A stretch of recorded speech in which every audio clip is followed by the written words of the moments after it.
వచ్చే లోపల మరి ఏదో లేఖ లీక్ అయిందని చెప్పి గత 2-3 రోజులుగా చాలా హంగామా నడుస్తున్నట్టుగా తెలుస్తూ ఉన్నది.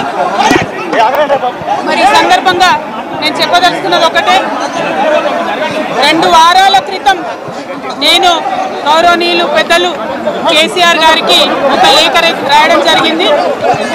నేను ఈ విధంగా కేసీఆర్ గారికి ఇదివరకు కూడా నా ఒపీనియన్స్ ఎప్పుడున్నా కూడా లేఖ ద్వారా చెప్పడం జరిగింది. అయితే ఈసారి నేను మొన్ననే చెప్తున్నాను, కుట్రలు కుతంత్రాలు జరుగుతూ ఉన్నాయని.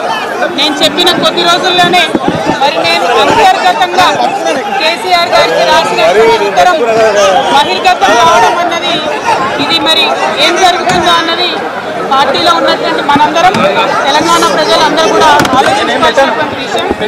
నేను వేరే ఏం విషయాలు చెప్పలేదు.